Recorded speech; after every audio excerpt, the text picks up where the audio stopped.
Tout de suite, sur France Culture, du lundi au jeudi, LSD, la série documentaire. Quelques échos du réel, 55 minutes de radio, coups humains, un thème, 4 épisodes. Cette semaine, de la radicalisation au djihadisme, chroniques intimes d'un fiasco républicain. Au départ de cette série, il y a un mot, radicalisation. Un mot qui est partout, depuis Charlie, depuis le 13 novembre, un mot qu'on manie sans bien comprendre ce qu'il recoupe et surtout sans imaginer comment il s'incarne chez ceux qui vivent cette radicalisation. Alors bien sûr, c'est eux qu'on va entendre aujourd'hui. Pour commencer, les personnages, une mère qui veut faire revenir son fils de Syrie, un père résigné, des repentis qui racontent, des sœurs et des cousines en deuil. Ensuite, le décor des appartements devenus vides, des rendez-vous discrets, des cabinets de psychologues. On est en France, pas loin de Nice, quelques mois avant le 14 juillet meurtrier, c'est à côté de chez nous, et pourtant, on ne comprend rien. Alors on est allé écouter comment ceux qui l'ont côtoyé de près comprennent la radicalisation. Alors à qui la faute ? Aujourd'hui, deuxième épisode, Radicalisation, la France n'avait qu'à bien se tenir, un documentaire d'Alain Lefkovitch réalisé par Doria Zénine. On va écouter un extrait audio de ce que vous allez montrer ce soir en images, une séquence hallucinante de plongeon. C'est quasi la colonie de vacances.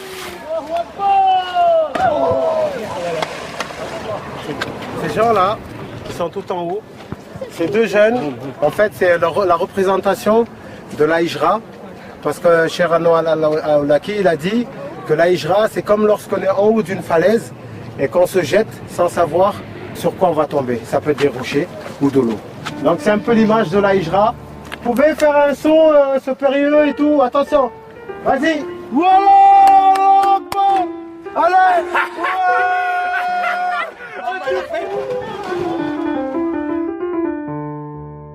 C'est l'apologie du djihad qu'on fait à la télé. Il a fait un film avec Omar Diaby, le recruteur, il y a mon fils, il y a le petit Brian. J'ai appelé sa maman, aujourd'hui on est morte, on n'a pas envie de voir ça. Mais c'est quoi cette France avec des gamins qui témoignent à la télé qu'on fait ressusciter Omar Diaby? Alain, il y a des gens, ils sont pourris. Je ne sais plus quoi faire, j'ai pas envie de voir mon fils à la télé. Radicalisation. La France n'avait qu'à bien se tenir. Par Alain Lefkovitch et Doria Zénine. Pourquoi il m'a pas appelé, Bouti? Pourquoi il me l'a pas dit avant? Pourquoi? Nous, on n'a rien à faire à la télé, Alain. Rien. C'est pareil, eux, ils ont fait le complément d'enquête avec Mera. Mais il sert à quoi, le frère Mera? Il va dire que son frère, il a tué 7 personnes. Mais je l'ai vu moi aussi, ça, hein. Et que son frère, il a été radicalisé par l'autre. Et alors, quand il a dit ça, qu'est-ce qui se change? Ça change quoi à l'affaire? Les parents, on sait parce que les associations ont besoin de nous pour avoir des fonds. Ça, c'est certain. Et aux journalistes, ça fait que vous ne serez pas au chômage demain, quoi. Hein. Ça, c'est sûr. Hein. C'est bien. Ça a donné du travail aux psychologues, aux journalistes, c'est bien, bravo le djihad. Je parle avec le cœur d'une maman, ça fait 2 ans et demi que mon bébé il est parti. Demain, des gamins, ils vont le voir, ils vont faire quoi? Mais il y a médias et médias. Faut faire la différence en fait. C'est-à-dire parce qu'il y a les médias où ils disent ce qui se passe dans le monde et il y a les médias où ils te bouffent le cerveau, ça c'est vrai. Moi, voilà. C'est tout à fait la BFM TV, ils te bouffent le cerveau et LCI ils disent la vérité. Enfin, en quelque sorte. En fait, quand je regarde les médias, j'ai la haine. Donc je pense que tout le monde c'est pareil. Que ce soit des musulmans ou non musulmans. Parce que déjà, ils vont parler des musulmans. Moi, ça va me foutre la haine parce qu'ils parlent des musulmans alors que les musulmans ne sont pas comme ça. Et les non-musulmans, ils vont te dire purée, mais tu vois ces putains de musulmans, comment ils sont? Et en fait, après, les non-musulmans et musulmans se mangent entre eux. Parce que les médias ont fait que. 1er juin 2016, 21h. Michel, dont le fils est parti faire le djihad en Syrie depuis plus de 2 ans, m'appelle comme elle le fait régulièrement depuis notre première rencontre au lendemain des attentats de Paris du 13 novembre 2015. Elle me donne des nouvelles de Fred, son fils cadet recruté à Nice dans le quartier de l'Ariane par le tristement célèbre Omar Diaby, alias Omar Homsen, ancien voyou local radicalisé en prison. Mais ce soir-là, Michel n'arrive pas à contenir ses larmes et encore moins sa colère. Elle vient d'apprendre par les réseaux sociaux qu'elle fréquente quotidiennement que le complément d'enquête, magazine phare de France 2, programmé le lendemain, sera consacré au groupe de djihadistes français dirigé par Omar Diaby et dont Fred fait partie. Un film de Romain Boutilly, journaliste qu'elle a déjà rencontré peu de temps après le départ de son fils. Accompagnée de Nadine, mère de Brian, compagnon d'infortune de Fred, Michel est désemparée. Si elle me parle de l'impact qu'un tel film pourrait avoir sur les jeunes candidats au djihad, elle me demande comment en interdire la diffusion. Impossible. Nadine contacte le journaliste. Après plusieurs SMS, elle lui dit qu'elle ne souhaite pas voir son fils à la télé. La réponse est cinglante, autant que glaçante. Empêcher la diffusion d'un documentaire de 75 minutes qui est prévu depuis 6 mois? Vous imaginez, si toutes les familles réagissaient comme vous, plus rien ne passerait à la télé. Reportage après reportage, les médias semblaient jouer avec le feu et la surenchère. Qui fera le plus gros buzz? En attendant, personne n'entendait revenir aux sources mêmes de cette radicalisation qui s'emparait dangereusement de cette jeunesse française à l'horizon funeste. Michel restait seul face à ses interrogations, tandis que les pouvoirs publics feignaient de découvrir une réalité qu'ils avaient pourtant occultée depuis des décennies. Parler d'école, de formation, d'accès à l'emploi, de logement, d'inégalité sociale, d'un modèle républicain et d'un vivre ensemble en panne ne semblait intéresser personne. C'est pourtant à toutes ces questions qu'il faudra bien répondre un jour. Bien avant, il y a d'autres gamines du quartier qui sont parties là-bas, mais c'est vrai que moi, personnellement, c'est égoïste. D'ailleurs, je me le reproche. Peut-être j'aurais pu devancer le départ de mon fils, mais d'autres étaient déjà partis, étaient revenus. Je me disais, tiens, c'est une mode, ils s'en vont, ils reviennent. Mais c'est quand ça vous tombe à vous. Après, on voit ça différemment. C'est vraiment égoïste. Moi, le premier, c'est quand le meilleur ami à mon fils est parti. J'ai dit à mon fils, je pleurais parce que j'aimais beaucoup ce gamin, je lui ai dit, ne fais jamais ce que Ali a fait à sa mère. J'ai vu sa mère ramper par terre, à genoux. Je lui ai dit à mon propre gamin, j'ai dit, non maman, il m'a dit. Et 3 mois après, il partait. Puis il y a trop de communautés. C'est terrible. On dirait des ghettos, on dirait même plus des quartiers, c'est des ghettos. Carrément des ghettos. Des endroits où vous avez peur.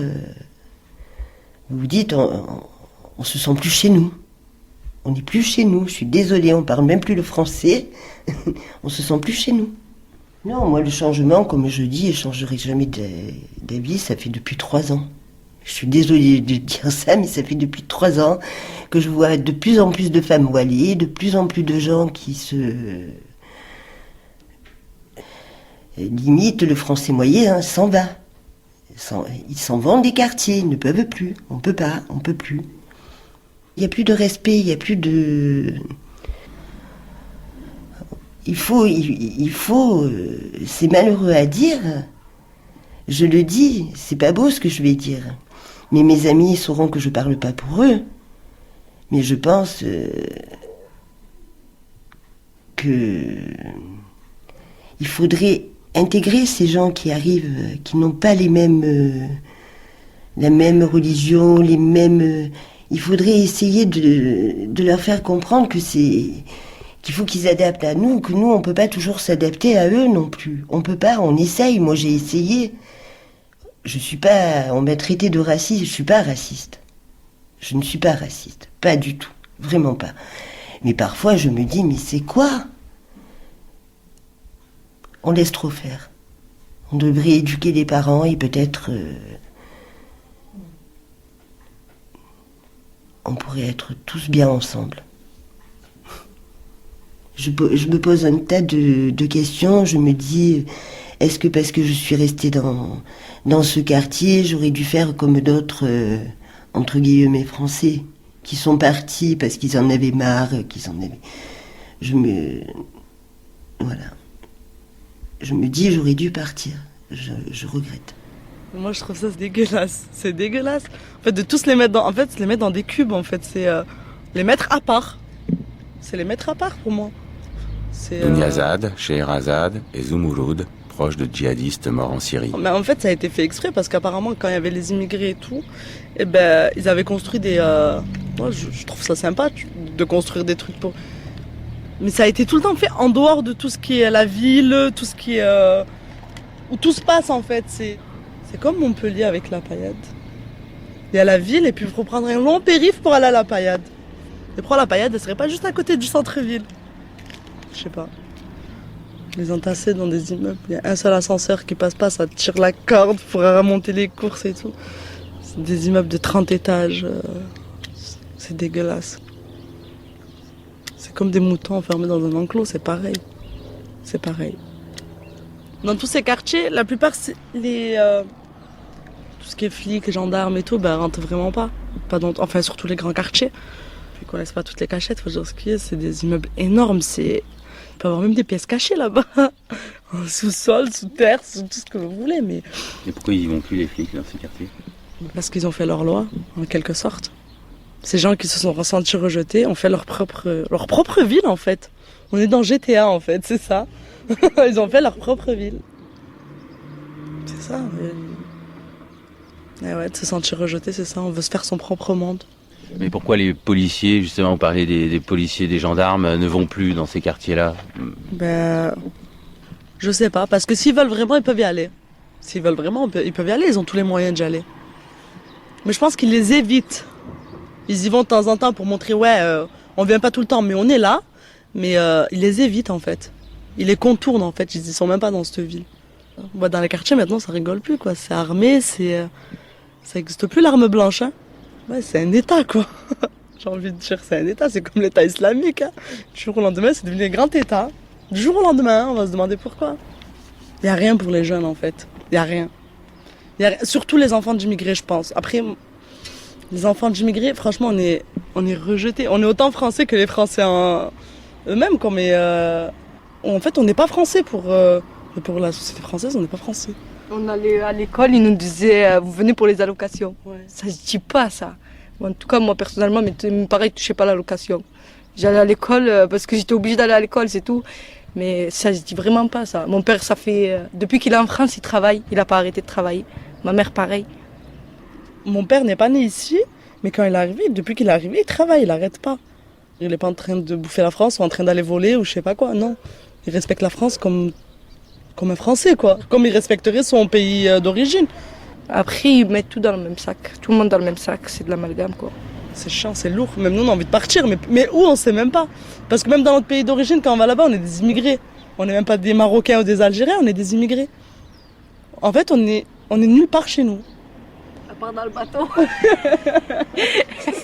À part dans le bateau. Ouais, c'est ça, en fait. On se sent autant français que n'importe quel Français. C'est ça. Je suis française, d'origine tunisienne algérienne. Après, je me sens française parce que j'ai vécu ici, j'ai grandi ici. Après, personne m'enlèvera ma religion, personne m'enlèvera mes origines. Je suis fière d'être arabe, je suis fière d'être musulmane. Parce que je connais ma culture et je connais les valeurs de la religion islamique. Après, il faut juste apprendre à connaître. Il y a des gens, ils regardent que ce que la télé leur dit. Donc, ils ouvrent pas leur regard sur le reste. Ils vont pas apprendre à connaître une personne de confession musulmane, une personne arabe, apprendre à connaître la culture, tout ça.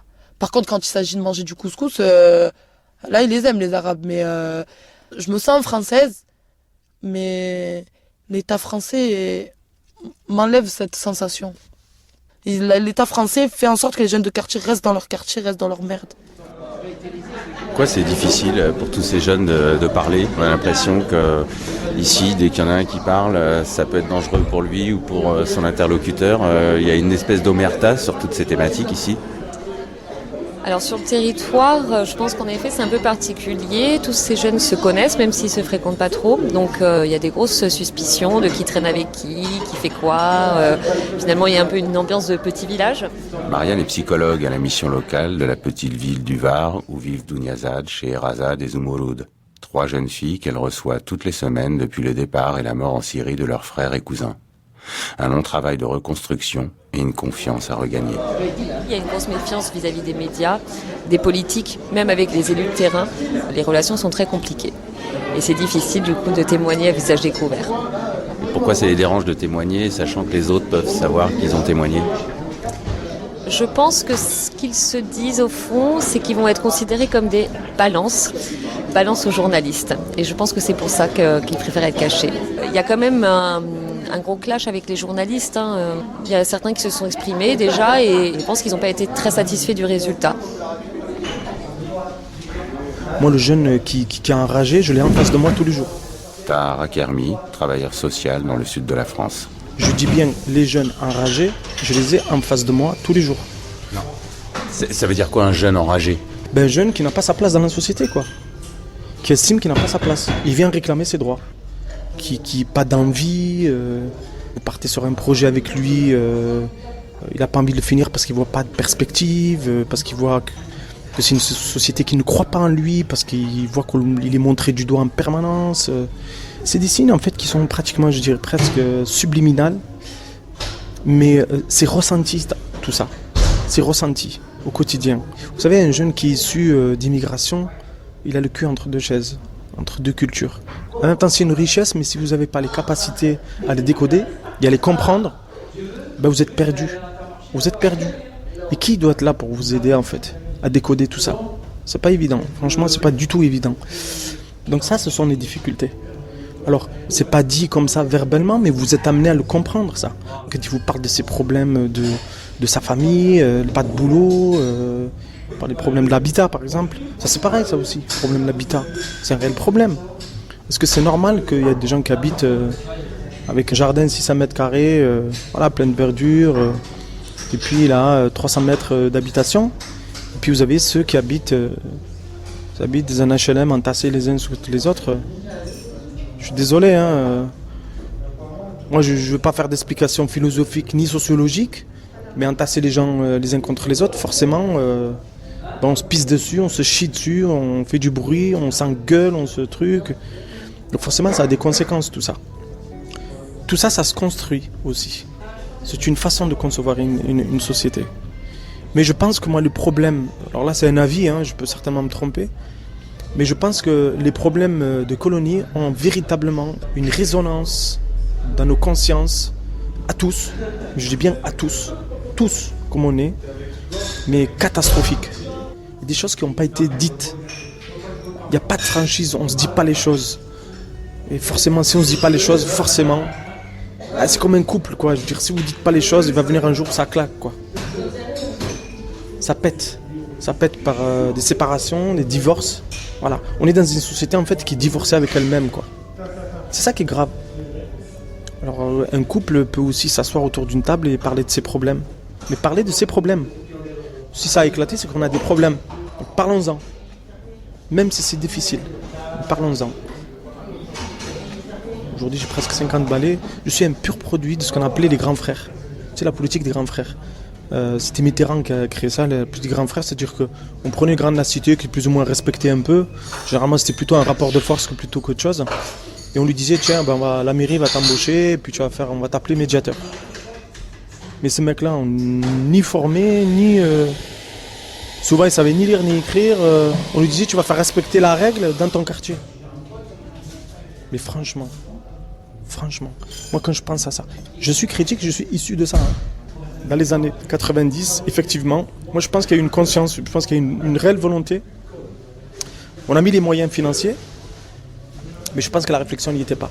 C'est ça le problème, il manque toujours un truc, c'est-à-dire qu'on a mis les moyens financiers, mais c'est-à-dire de dire tiens, les gens on va les laisser dans leur quartier, on va faire avec eux dans leur quartier. Donc grosso modo on va leur distribuer de l'argent et ils vont se démerder avec quoi. Alors, elle n'est pas là la solution.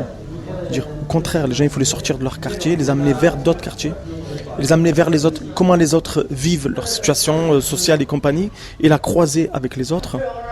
Les années 90, les quartiers populaires, on a mis le paquet dans la culture hip-hop, dans la culture rap. J'ai rien contre, je suis issu de ces trucs-là, moi. Mais à un moment donné, c'est pas ça qui permet aux gens d'accéder à ce que j'appelle, moi, la culture. Avec un grand C. 2005. Qu'est-ce qu'on a fait après 2005 ? Qu'est-ce qu'on a fait après 2005 ? Franchement. Il y a 10 ans en arrière. Je veux dire, 2005, on a dit on va mettre tout sur la table, on va réfléchir. Qu'est-ce qu'on a mis? Qu'est-ce qu'on a fait? 10 ans après, on se retrouve avec des jeunes qui se barrent à l'étranger, quoi, qui partent en Syrie. C'était ça le cadeau qu'on nous a promis? Il faut arrêter, quoi. On a foiré, moi je vous le dis, on a foiré. Donc il faut arrêter, quoi. Il faut arrêter de faire des émissions de télé là et nous faire croire que ça y est, on nous amène 2 blacks, 2 rebeux sur un plateau et on leur donne le micro et on leur dit racontez-nous notre petite vie. Et ça va, quoi. Là c'est la politique du zoo, quoi. Vous venez visiter le zoo, quoi. Faut arrêter le délire, quoi. Et balancer des cacahuètes. Faut arrêter ça, hein. Faut arrêter parce que ça va nous revenir dans la gueule. La preuve, on est en train de le prendre dans la gueule. Bien sûr qu'il y a une partie du pays qui a été abandonnée. Bien évidemment qu'elle a été abandonnée. Et voilà, quoi. Le problème, c'est qu'aujourd'hui, elle va être récupérée par qui? Parce que même cette catégorie-là, aujourd'hui, le paradoxe dans cette histoire-là, c'est que même cette catégorie-là, qui est complètement laissée à l'abandon, elle commence à nous faire peur, à lui dire nous aussi, on va voter Front National, quoi. Alors, je dis pas que tous les quartiers populaires votent Front National, mais les signaux, on commence à les voir arriver, quoi. Moi-même, je me fais peur, quoi. Mais je le dis de manière lucide, que le prochain parti identitaire va être élu par ces quartiers qu'on a abandonnés. Et ce jour-là, on va rigoler. Mais vraiment, on va rigoler, quoi. Et ceux qui ont eu des responsabilités les 30 dernières années, là, ils ont intérêt de se serrer les cacahuètes, là, parce que je me demande avec quelle conscience ils vont partir à la retraite, ceux-là, tu vois. C'est grave, c'est grave. Le blanc gyrophare et la action tous les soirs. Ils vont faire un tournoi dans les cités, dortoirs, opération. Coup de main, toujours dans le noir. Ouverture de la chasse aux jeunes et aux traînards. Et s'il n'y a pas de vrai coupable, il y a toujours les honneurs. Si tu parles de bavure, ils perdent tous la mémoire. Le blanc gyrophare, le blanc gyrophare, le blanc gyrophare. Danse, danse sur la police. Danse, danse sur la police. 23 mars 2016. Le gouvernement français nous l'avait promis au lendemain des attentats contre Charlie Hebdo et l'hypercachère de la porte de Vincennes. Il allait établir les bases d'un nouveau vivre ensemble, et pour montrer que depuis il travaillait d'arrache-pied, il annonçait fièrement ce jour-là la mise en place d'une mesure présentée à grand renfort de communication comme devant permettre de lutter efficacement contre les discriminations à l'embauche dont sont victimes certaines catégories de citoyens. La veille, le 22 mars, Bruxelles était frappée à son tour par des attaques terroristes revendiquées par l'État islamique et pleurait ses morts. Nous lancions le testing pour la Xème fois. Le procédé est utilisé par SOS Racisme depuis plus de 20 ans. Vous avez Camille Pelletier et Sherifa Yayaoui qui postulent donc au même poste, dans le même hôtel. Seuls les noms et les prénoms varient. Pour le reste, ces 2 candidates imaginaires se ressemblent en tout point. Leurs CV seront d'ailleurs envoyés à la même entreprise. On constate que quand même, la plupart du temps, c'est la personne avec un nom d'origine française ancienne qui est rappelée pour un entretien d'embauche. Cette méthode bien connue des associations sera désormais employée par l'État. Le ministère du Travail lance une campagne de testing à grande échelle à partir du début du mois d'avril. Entre 20 et 50 entreprises de plus de 1000 salariés vont être mises à l'épreuve avec ces faux CV. Quels que soient les résultats, ces entreprises ne seront pas sanctionnées. Selon une récente étude, les candidats au patronyme d'origine nord-africaine ont 4 fois moins de chances de décrocher un entretien. Le testing, permettez-moi de vous dire que c'est une grosse blague. Marianne. Je vais être assez franche. C'est une grosse blague, on le sait. Moi, je travaille dans l'insertion. Il y a des fois des employeurs qui nous le disent clairement. Cette personne ne sera pas retenue parce que son nom il plaît pas trop ou ses origines. Voilà. Qu'est-ce qu'on fait? On dénonce ces personnes. Non, on laisse couler et puis ça se passe comme ça. Alors on peut faire des tests, mais on le sait, ça sert à rien. Pour moi, c'est du temps perdu et d'argent perdu. Il y a des choses plus urgentes à faire. Quel est le projet de la France? Quelle est l'idéologie française? Dans quoi ces jeunes se reconnaissent aujourd'hui? Même un jeune qui a Bac+5, rajouter à ça, j'ai mon frère qui est parti en Syrie, j'ai ma mère qui est toute seule qui élève 5 enfants, ça manque de perspective. Moi, je suis désolée, mais quand j'essaie de travailler avec ces jeunes sur ce qu'ils aiment, leur passion, des fois, je vais gratter jusqu'à, excusez-moi d'employer ce terme-là, mais je vais gratter jusqu'à, mais dites-moi que vous aimez regarder la télé et rester sur votre canapé à regarder la télé, déjà, j'aurai un élément sur lequel m'appuyer. Non, il y a du vide. J'aime rien. Non, je sais pas. Je ne sais même pas ce qu'ils font de leur journée, pour certains. Pas de projet commun, pas d'idéologie, Et puis, alors, on peut parler des réseaux sociaux parce que c'est intéressant en termes de terrorisme aussi. On est je pense que vous avez un Facebook comme moi, voilà, qu'on utilise de manière, je pense, j'allais dire intelligente, peut-être pas, mais en tout cas, on essaie de bien l'utiliser. Même en ayant une très bonne utilisation de Facebook, on va pouvoir avoir des images qui vont nous apparaître d'horreur, sans savoir d'où cette image est. Voilà. Est-ce que c'est un fake, pas un fake? Est-ce que chacun est sensible à cause animale, à cause écologique, et d'autres, ça va être la cause des musulmans. Et toutes ces images qui nous arrivent d'horreur en permanence, des infos, des réseaux sociaux, ces jeunes, ils croient à tout. Voilà. Et il y a quand même aucun projet, excusez-moi de le dire, mais en France, pour la jeunesse. Et je m'interroge quand même aussi sur leur côté passif. Ils subissent. Moi, quand je les ai dans mon bureau, c'est qu'est-ce que vous voulez qu'on y fasse? Qu'est-ce que vous voulez qu'on y fasse? C'est comme ça. Voilà, un espèce de défaitisme qui fait que ils peuvent pas changer les choses. Alors que la France de demain, c'est eux. Et c'est à eux de faire en sorte que... Vous voulez comprendre pourquoi les jeunes partent là-bas? Dounia Zad. C'est simple. Vous êtes juste typé, hein, juste pétissé, basané. Vous galérez à trouver du travail parce qu'on s'appelle Kader ou parce qu'on s'appelle Fatima ou parce qu'on s'appelle... C'est pareil pour les Arabes, pour les Gitans, pour les Noirs. On galère, faut pas se voiler la face. Moi, je le vis tous les jours. J'ai dû reprendre les cours parce que je pouvais pas trouver du travail. On arrive à un moment donné où on pète les plombs, où on se dit putain, je suis là, je fais tout ce qu'il faut pour trouver du travail, je me présente bien, j'ai une façon de parler qui est correcte. Parce que je suis pas blonde aux yeux bleus ou je m'appelle pas Martine ou Caroline, je trouve pas de travail. Il y a des gens, ils vont dire non, mais tu généralises le truc, c'est pas partout. Non, c'est pas partout. Mais venez où moi j'habite, c'est compliqué à trouver du travail. À un moment donné, les jeunes, ils pètent les plombs parce qu'ils se disent quoi? Ils vont vendre de la drogue, ils vont rentrer en prison. En prison, ils vont ressortir, ils vont re-rentrer, ils vont ressortir. À un moment donné, ils vont péter les plombs. On va venir leur dire ça. Ils vont partir. Parce que la plupart des jeunes qui sont partis là-bas, dans la France entière, si vous regardez bien, c'est des jeunes qui connaissaient rien à la religion, qui priaient même pas, et qui étaient en bas des bâtiments à longueur de journée. Donc ouais, moi je peux concevoir qu'un jeune il puisse péter les plombs. C'est normal.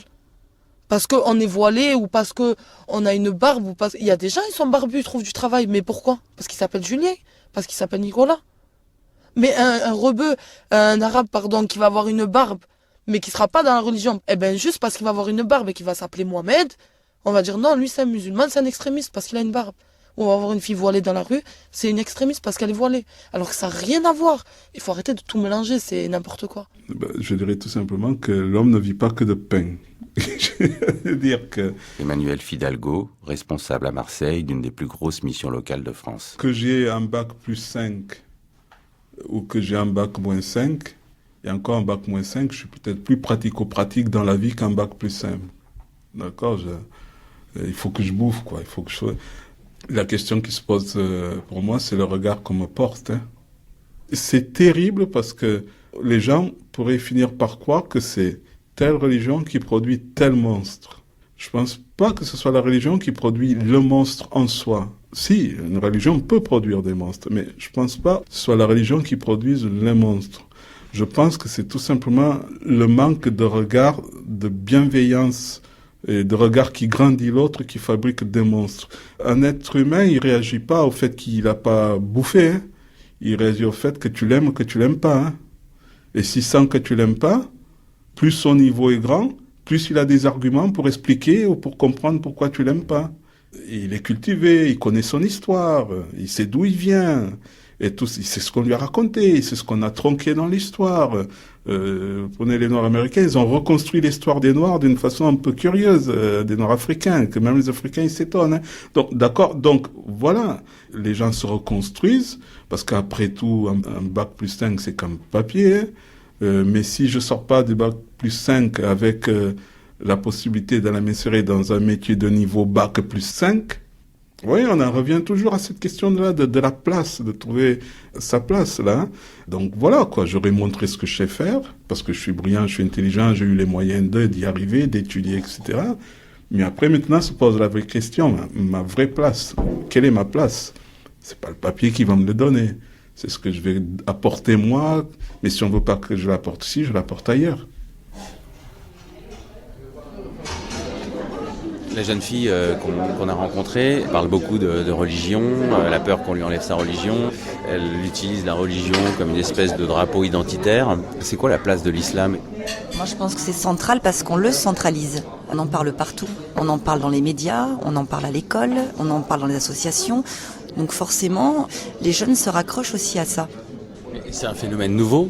Il y a 15 ans, 20 ans, il n'y avait pas autant de femmes qui revendiquaient le port du voile, il n'y avait pas autant de jeunes qui se revendiquaient musulmans. Qu'est-ce qui s'est passé entre-temps ? Il y a 15 ou 20 ans, je pense qu'on laissait les gens s'exprimer comme ils le voulaient. Chacun pratiquait sa religion, s'habillait comme il le souhaitait, porter le voile ou ne le portait pas. Catherine, psychologue à la mission locale que fréquente Douniazad depuis la mort de son frère en Syrie. Et puis entre-temps, il y a quand même des lois qui sont sorties, plus de voile à l'école. Enfin, on a vraiment mis une pression là-dessus et je pense que du coup on est sur une revendication ou une révolte de la part de ces gens-là qui veulent garder leur identité et qui vont souvent le faire aussi ou parfois par provocation. On me l'interdit, moi je vais le porter. Et c'est pas pour autant qu'ils savent pourquoi ils le portent. Hein. Il y a quand même un traitement particulier de cette religion par les élus, par les médias. Quand on a parlé du voile à l'école, on savait très bien de quelle religion on parlait. On ne parlait pas ni des juifs, ni des chrétiens. Donc eux le vivent quand même comme une attaque. Marianne. Et puis on va les attaquer, et puis ils vont se revendiquer de cette appartenance religieuse. Moi je pense qu'on a trop insisté sur la laïcité. Il n'y avait pas besoin. Il y a 15 ou 20 ans, on se posait moins la question. Finalement, ils ne se retrouvent ni en France, ni au Maroc, ni en Algérie, etc.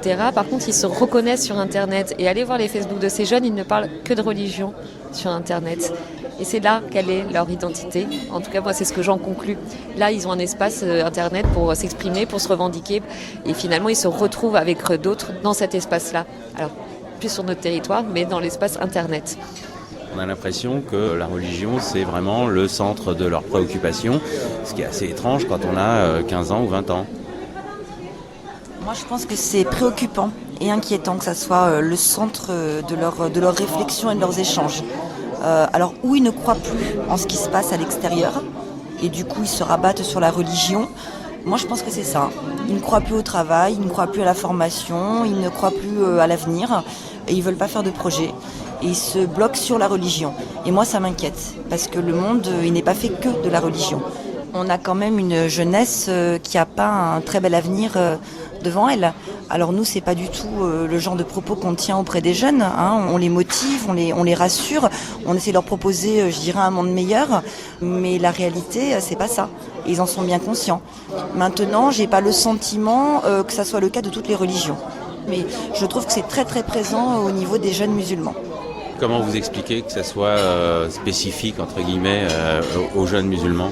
Moi, chez les jeunes, je l'expliquerais aussi en termes de valeurs. Ils ont besoin quand même de trouver des valeurs. Alors, ils voient l'avenir très noir, ils ne le voient pas, l'avenir. Je trouve des jeunes qui sont vides, qui n'ont pas de passion, et qui n'arrivent pas à se projeter.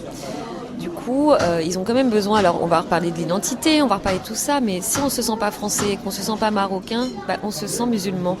Et voilà aussi pourquoi il y a tout ce discours sur je suis arabe, je suis musulmane, je suis française, je suis nana, cette confusion, parce que ils se sentent ni français, ni marocains, ni algériens, ni autres, mais ils se sentent musulmans. En même temps, la jeune fille avait du mal à condamner tous ces jeunes qui partent faire la guerre. Alors effectivement, on dit ils sont partis faire de l'humanitaire, mais tout le monde sait bien que c'est pas de l'humanitaire qu'on va faire en Syrie. Aujourd'hui, on le sait. À l'époque, on le savait pas. Cette jeune fille, si elle n'arrive pas à condamner, c'est qu'elle a perdu son frère là-bas. Voilà, elle a perdu son frère qui est mort. Moi, c'est un jeune homme que je connaissais, un jeune homme très bien. J'étais la première surprise de son départ et de son décès. Je ne sais pas ce qui lui est passé par la tête. Je pense qu'il a été manipulé à un moment où il devait être en mal de travail, en mal d'avenir, en mal de projet. Mais elle peut décemment pas condamner son frère. Et elle pense qu'il est parti pour une bonne cause. Même si elle sait qu'au final, c'était pas pour une bonne cause. Mais voilà. C'est un public jeune, c'est un public en recherche et en questionnement. Même lorsque la position affirme une certitude, c'est un public avec lequel on peut échanger. Emmanuel Fidalgo. C'est-à-dire nous sommes avec des personnes en questionnement, en recherche. Les missions locales sont peut-être les seuls lieux où les jeunes viennent encore d'une manière massive, librement, sans aucune contrainte ni obligation. Et donc, dans ce cadre-là, il y a des échanges qui se font et qui peuvent permettre des prises de conscience, qui peuvent permettre des orientations pour les personnes qui sont hésitantes, qui peuvent permettre la rencontre avec d'autres types de professionnels pour approfondir un peu plus la question. Voilà. Aujourd'hui se construit cet espace-là où nous ne sommes plus dans la peur, l'inquiétude, mais plutôt nous sommes en train quelque part d'absorber un phénomène social et de créer cet espace où ça peut être discuté. Au jour d'aujourd'hui, c'est ce qui se passe. C'est un lieu ouvert et d'écoute. Les conseillers tiennent à défendre énormément ce premier niveau-là qui est l'écoute. Et dans cet espace écoute, ces enjeux-là peuvent être évoqués ou pas. Alors c'est intéressant ce que vous dites, parce que quand on écoute la télévision, quand on regarde les reportages à la télévision, on a l'impression que tous les jours, les personnes qui reçoivent le public dans les missions locales sont confrontées à des gens qui refusent de serrer la main d'une femme, qui refusent de s'asseoir sur une chaise où une femme s'est assise précédemment. On a l'impression que dans toutes les missions locales, c'est l'effroi le plus total parce que on est confronté à ce type de population. Encore une fois, c'est le prisme de la télé qui déforme la réalité, mais qui en même temps a une incidence sur la réalité. Oui, j'aurais tendance à dire on se calme. Non, au jour d'aujourd'hui, il n'y a pas un déferlement dans les missions locales de ce genre de choses. Nous accueillons énormément de monde dans les missions locales en France, notamment sur Marseille, qui est la mission locale la plus importante en France. Si vous me demandez combien vous avez eu de cas qui vous ont été remontés à vous, référant à cette question, je vous dirais 0. Non. Pourquoi ? Parce que d'abord, en termes de masse, on n'a pas cette masse-là qui déparle. Il n'y a pas de vague. Il n'y a pas de vague. Et que lorsque la question se pose dans un cas bien précis, encore par rapport à certains métiers bien précis. Aide aux personnes, travailler avec les enfants, etc. La restauration. Mais aujourd'hui, on n'a pas de déferlement dans les missions locales de ça. Il faut surtout pas l'imaginer, ni dans les pôles emploi, ni ailleurs d'ailleurs. L'information qui passe à la télé, c'est l'information de l'ordre de la sécurité publique. Aujourd'hui, on n'en est pas là, nous. On est encore dans notre domaine de l'insertion socio-professionnelle. C'est-à-dire qu'on a des jeunes qui viennent, pour lesquels la question qui se pose, c'est de trouver un travail, trouver une formation, trouver un hébergement, résoudre un problème de santé, voilà. Je pense que ces choses-là, c'est sous d'autres strates. On est dans le cas d'un service public, les gens savent ce qu'ils viennent y trouver, les jeunes savent ce qu'ils viennent demander, ce qu'ils viennent trouver, point barre, ils vont pas plus loin. Hein. Alors dites-moi, Emmanuel Fidalgo, c'est une révolution aussi politique et une révolution dialectique. Vous vous rendez compte, aujourd'hui, on se pose la question de savoir si l'islam est soluble dans la République française ou pas. C'est quelque chose d'inimaginable à l'époque même des SOS Racisme, par exemple. Je ne suis pas spécialiste, je ne suis qu'un citoyen qui essaie de comprendre ce qui se passe autour de lui, qui a peut-être une sensibilité un peu plus grande par rapport à ces questions-là. Mais comment faire ? Comment faire aujourd'hui pour que des millions de gens qui vivent sur notre territoire, en quête de repères identitaires forts, par exemple, ne se séparent pas dans le territoire et du territoire ? Comment faire ça ? Est-ce qu'il faut aller jusqu'à remettre en cause donc un principe ? Absolument pas. Je ne pense pas. Alors ça, c'est une certitude profonde. Encore une fois, je dirais là, c'est presque très primaire ce que j'ai dit, la seule solution ou le seul moyen pour arriver, c'est que réellement on revienne à ce que l'école a toujours été, c'est-à-dire en capacité de permettre aux personnes d'apprendre, de découvrir, pour se faire soi-même et construire soi-même sa propre pensée. Et ça ne peut se faire qu'à un niveau très très très jeune. Je prends mon exemple personnel, je suis venu d'un pays certes christianisé, mais ce pays-là qui était une colonie portugaise, la religion avait une prégnance qu'elle n'avait pas en France quand je suis arrivé. Alors comment j'ai dû faire pour ? Il fallait que je comprenne l'histoire, pourquoi c'était comme ça, que je comprenne la place des prêtres dans la société, la place de la religion dans la société. Alors que moi, les prêtres, ils venaient chez ma grand-mère, ils étaient les rois, ils étaient les chefs, quoi. Il a fallu que j'apprenne tout ça, et c'est l'école, et c'est l'illustration des luttes qu'il y a eu dans l'histoire pour arriver à ce que l'on puisse vivre tous ensemble, pour qu'il n'y ait pas une pensée totale qui absorbe toutes les autres.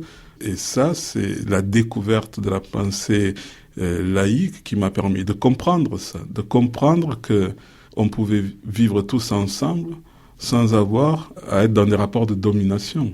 Et cette pensée laïque, je pense qu'il faut y réfléchir aujourd'hui avec encore beaucoup plus de prégnance, parce que après tout, ce qui a permis peut-être à la France d'avoir son aura auprès du monde entier, c'est d'apparaître, comme par exemple pour les Noirs américains qui ont découvert la France lors de la Seconde Guerre mondiale, un espace de liberté à nul autre pareil. Et c'est ça l'enjeu aujourd'hui. Il ne faut pas inscrire les choses uniquement dans les rapports de domination, de soluble, pas soluble. Il faut peut-être réfléchir à comment cette élasticité de la laïcité peut permettre aux uns et aux autres de trouver leur place. J'ai arrêté l'école parce que déjà d'une, je portais mon voile et qu'on n'avait pas le droit de le porter. Bon, à l'heure actuelle, je le porte plus, mais bon, c'est un choix aussi, comme quand je l'ai porté. Je pense que quand on va à l'école, tout le monde a le droit de faire ce qu'il veut, quoi. Je sais pas, en fait, c'est... Zoumourou et Scheherazade. Je sais pas, on est dans une belle république, alors faudrait que ça suive, quoi, derrière. Mais moi, ça me dérange pas que quelqu'un vienne avec sa kippa à l'école ou sa croix ou peu importe. Je sais pas, je m'en fous, quoi, c'est sa vie. Et puis, ça me dérangerait pas autant d'être ami avec. Ça, vraiment pas. Mais non, apparemment, le voile dérange beaucoup. Beaucoup, alors que c'est juste un bout de tissu sur la tête, j'ai envie de dire. Putain, mais arrêtez de faire chier le monde, j'ai envie de dire ouvertement. Hein. Les slogans de la France, liberté, égalité, fraternité, il faudrait les changer.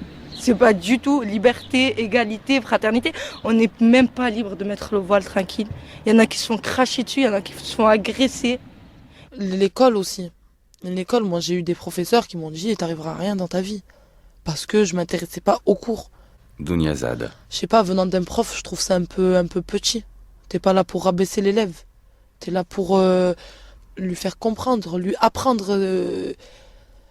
Apprendre une leçon à un élève, c'est lui apprendre la vie aussi d'un côté, hein, que ce soit des maths, de l'histoire ou du français. C'est apprendre la vie aussi. Si en permanence l'élève il se fait rabaisser par son professeur, il aura jamais envie d'avancer dans sa vie, il aura jamais envie de trouver du travail. Il va se dire si on m'a rabaissé toute ma jeunesse, ça veut dire que je suis pas capable. Parce que vous les voyez forts et tout, ou fortes. Mais si toute votre vie on vous dit ouais tu arriveras à rien, à un moment donné vous le mettez dans votre tête et vous dites oui j'y arriverai à rien, je suis bonne à rien, je suis bon à rien.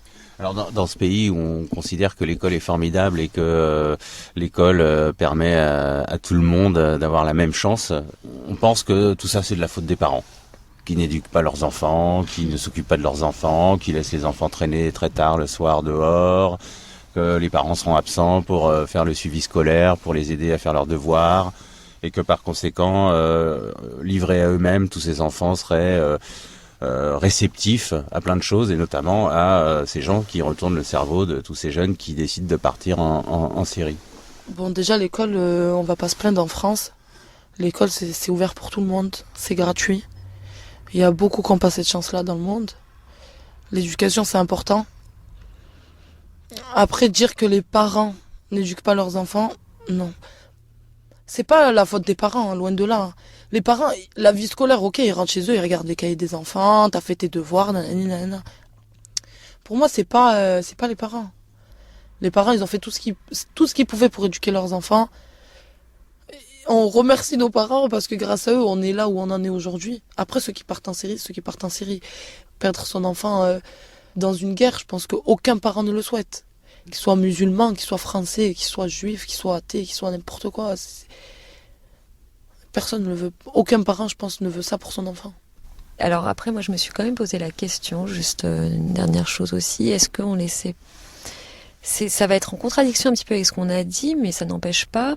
Je me suis posé la question si finalement on leur donnait pas trop... Bon, l'adolescence, on est dans la période du questionnement, hein, qui suis-je ils apportent une réponse à ce questionnement-là. Ça veut dire que nous, on n'est plus capable, en France, d'apporter cette réponse-là à ces jeunes.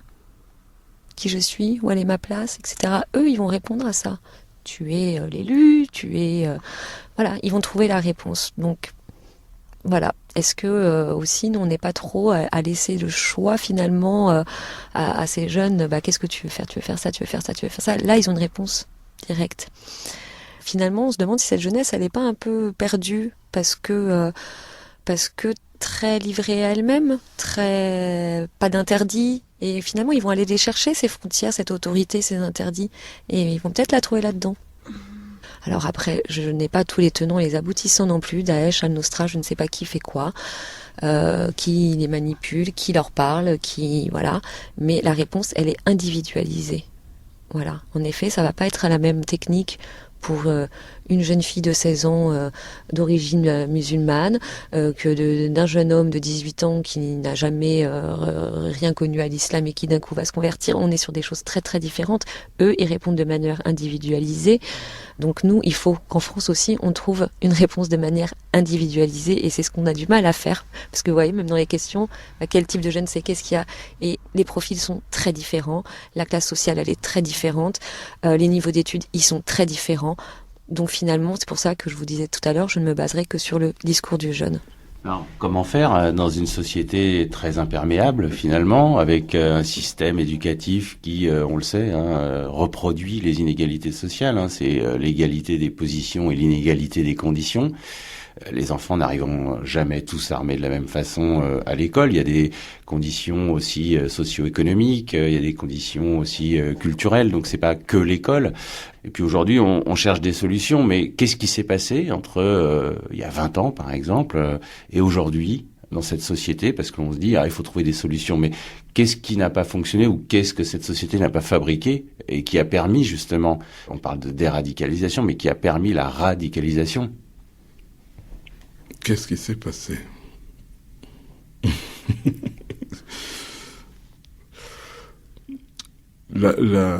Ce qui s'est passé, c'est un aveuglement. Le libéral, à la différence du réactionnaire, il ne délimite plus le monde, lui. Le monde est un grand espace universel où il suffit d'entrer par la porte principale et les choses, naturellement, entrent en harmonie. Comment voulez-vous que les choses puissent se faire autrement que par la rencontre? Elles ne se font pas toutes seules, les choses. Même moi, pour évoluer dans mon échelle sociale, il a fallu que je franchisse cette barrière qu'on appelle raciale, sociale et autres, qui font que, pour certains individus, c'est plus compliqué que pour d'autres. Mais alors, quand on met au milieu la guerre d'Algérie, quand on met au milieu toutes ces histoires-là, ça rend encore les choses plus difficiles. Quand on met au milieu la religion, ça rend les choses très, très difficiles. Mais ce qui s'est passé pour moi, c'est on a laissé les choses en l'état, peut-être parce qu'il y avait énormément de combats à mener, la délinquance. On a laissé s'installer dans l'éducation nationale une sévérité dans les orientations qui font que beaucoup de jeunes sortent de l'école avec un sentiment d'échec. On a laissé s'installer dans certains quartiers des problématiques de chômage qui perdurent, sans qu'il y ait une vision de la sortie de ces situations pour beaucoup de jeunes. On a laissé aussi, au niveau politique, on a laissé se déconstruire quelque chose qui pouvait faire un socle commun, qui est le maillage territorial par les associations et le rôle qu'elles pouvaient jouer de fédérer les uns et les autres vers le bien commun. Ces associations, depuis des années, luttent pour leur survie, et quand on lutte pour sa survie, on ne peut pas être libre d'esprit et s'engager à fond dans ce qu'on doit faire, malgré le travail extraordinaire que font ces associations. Qui plus est, même pour les classes moyennes, on a laissé s'installer tout ça, qui fait qu'aujourd'hui, devant toutes ces difficultés-là, les gens se tournent vers des réponses rassurantes, qui est dépendre d'une vérité absolue, intangible, incontournable, qui ne change jamais, construire des liens communautaires très forts qui sécurisent et dans lesquels on peut trouver des solidarités qu'on ne retrouve plus ailleurs, et surtout tout bêtement, retrouver un sentiment de fraternité qu'on ne nous renvoie pas dans le bus quand on nous regarde ou dans les illustrations, on va faire des démarches ou dans d'autres situations. Voilà, c'est ce qui fait que cet universalisme très libéral, selon moi, étant dans les capacités de définir, entre guillemets, pas des limites, mais des repères, on se retrouve confronté aujourd'hui à quelque chose de difficilement contrôlable. Quand je vois tous ces jeunes-là, parce que j'ai été conseiller longtemps avant d'être responsable de l'antenne, quand je vois ces jeunes-là, je dis, mais avant d'être, entre guillemets, l'insérable, si je peux m'expliquer, c'est une personne. Et avec tout ce que transporte la personne, l'histoire de ses parents. J'ai un exemple typique, c'était dans les années 90, je travaillais à la mission locale des Flamands, là, 13e, 14e arrondissement, et un jeune, on lui avait trouvé un stage à l'AFPA, à La Treille, qui est dans le 12e arrondissement. Il voulait pas quitter son quartier, la paternelle, pour aller à l'AFPA. Et une collègue a eu une question fort pertinente. Il fait, mais ton père, tu sais d'où il vient? Il fait, oh non, mon père, il raconte jamais son histoire. Il y a déjà ça. Et ces jeunes, ils sont dans des logiques de scolarité, d'identité, de présence multiple, et je veux voir qui je suis. Il y a cette question-là. Qui je suis, où je vais, d'où je viens. Hein. C'est tout ça qui renvoie tout ça. Et après, il y a ce qui me renvoie le présent. Je cherche du boulot, je suis dans un pays qui est en crise, mais quand il y a crise, ceux qui vivent mal la crise sont les vieux, les femmes, les immigrés, etc., etc. Donc vous voyez, les réponses sont multiples. Il n'y a pas qu'un élément qui va dire la cause de ce phénomène, c'est ça. Si on revient à la question du début, c'est comment une société aujourd'hui, elle permet à la personne de donner du sens à sa présence au monde, dans la société et autres. À partir du moment où elle est plus en capacité de répondre et donner un sens global, et à partir du moment où l'individu se sent éclaté, morcelé, un peu comme dans Kafka et autres, il va chercher l'unité quelque part. Et son unité, quel est le meilleur moyen d'apporter l'unité qu'une vérité spirituelle? Aujourd'hui, j'en vois pas trop. Hein. C'est vraiment, je trouve, très, très, très complexe. C'est vraiment pas uniquement une question d'identité de l'autre différent, mais c'est une question d'identité du français lui-même. Hein. La solution, moi, je l'ai pas. Marianne. La solution, je l'ai pas. La solution, elle est... Vous ne l'avez pas, mais le gouvernement semble l'avoir. Le gouvernement devrait discuter un petit peu plus avec notre jeunesse, parce que le gouvernement a... Mais bon, comme c'est cette problématique comme d'autres, très certainement. Encore une fois, je suis pas là pour donner mon avis politique, mais quand j'entends Emmanuel Macron dire la jeunesse, faut pas qu'elle attende d'être salariée, il faut que, je l'ai vu, il faut monter des entreprises, il faut que la jeunesse elle monte des entreprises. Citez-moi le nom d'une banque qui fera des prêts à ces jeunes qui n'ont pas de diplôme, qui n'ont pas de qualification, qui ont envie. Moi, j'en vois des jeunes qui ont envie. J'aimerais bien monter telle entreprise, mais il me faut des financements, il me faut des trucs. Et puis personne va m'aider. C'est hyper complexe. Même moi, j'ai essayé de me mettre à mon compte. C'est quelque chose d'hyper complexe. C'est hallucinant. Donc la réponse des politiques, elle est bien mignonne, elle est bien gentille, mais qu'ils aillent discuter un petit peu avec les jeunes, ça leur ferait du bien.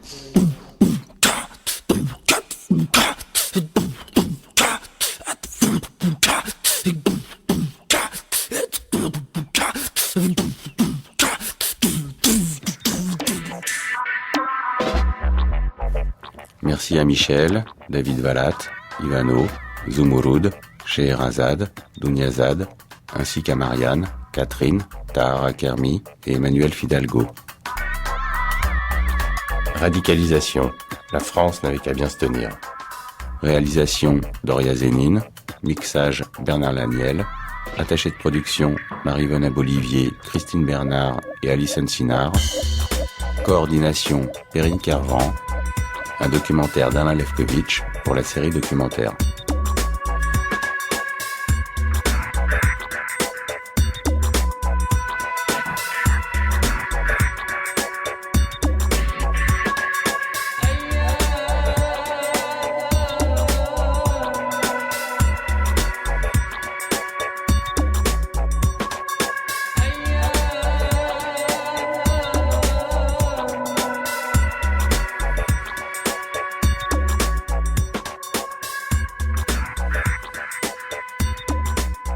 Et voilà, LSD, la série documentaire, c'est terminé pour aujourd'hui. C'est proposé par Perrine Cameron avec Marie-Vonne Abolivier. Bibliographie, podcast, réécoute, liens et commentaires, c'est sur la page de l'émission sur le site de France Culture. Retrouvez-nous aussi sur Facebook et Twitter. Et demain, c'est le 3e épisode, Les mots de la radicalisation, un diagnostic bien tardif. Mais tout de suite, on retrouve Hervé Gardette.